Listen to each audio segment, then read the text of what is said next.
Kevin Costner's important new Western series just revealed the historical truth about the Robin Hood of El Dorado. After years of propping up old myths about the American West in his beloved Western genre, Kevin Costner is embracing the truth. Although the History Channel's new documentary series, Kevin Costner's The West, is branded by the allure of its producer and narrator, it vows to strip away the Hollywood legend-making of the formation of the United States in the 18th and 19th centuries, chronicling various battles and events revolving around the complicated relationship between indigenous people and white settlers and the U.S. Army. In essence, the series deconstructs the myths of Hollywood westerns and props up the achievements and autonomy of the Native American tribes marginalized by Western media. Episode 5 of The West, The Robin Hood of El Dorado, shares the namesake of a classic 1936 Western and dives into the realities of a Mexican folk hero worthy of reevaluation. Kevin Costner portrays a truthful account of history in the West. In the opening moments of Episode 1 of The West, Kevin Costner, standing against the backdrop of a painterly Western vista, states, "Although the United States was founded in the East, the country we know today was forged in the West." As we know, Costner is no stranger to the West, as this genre has surpassed sports movies as the genre he's most synonymous with, finding triumphant success with Dances with Wolves and Yellowstone, and overwhelming failure with the first chapter of Horizon, an American saga, which appears to be in eternal limbo in the wake of unsettling allegations about its production. If there's any genre or era of American history that deserves the History Channel or any nonfiction network's treatment, it is the Western. The genre has been whistled past the unfortunate truths of history for the last 100 years. It's no surprise that its own subgenre, the revisionist Western, is so lauded by critics and audiences, as films like The Man Who Shot Liberty Valance, The Wild Bunch, and Unforgiven are refreshing insights into the pathos, bloodshed, and horror of American expansion and cowboy justice. Kevin Costner's The West examines the gold rush and the legend of Joaquin Murrieta. As Costner explains in the intro to Episode 5, The Robin Hood of El Dorado, Joaquin Murrieta started with humble dreams of moving out to the American West for monetary prosperity.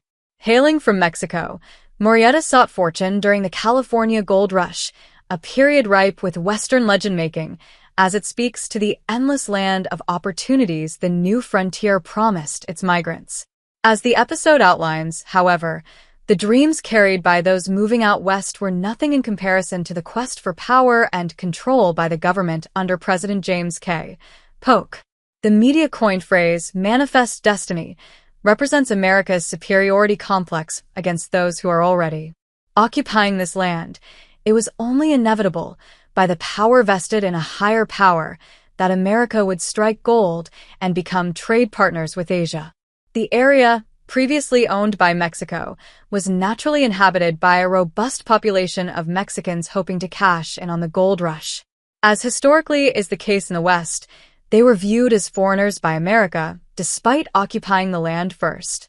Western films and shows tend to prop up this notion that disputes and conflicts arise from people standing for righteous causes. In reality, capitalism is the root of all our motivations in the past and present. With such a vibrant economic boom, mining towns turned into the Wild West, hosting countless violent gang battles. Joaquin Murrieta is similar to iconic Clint Eastwood characters.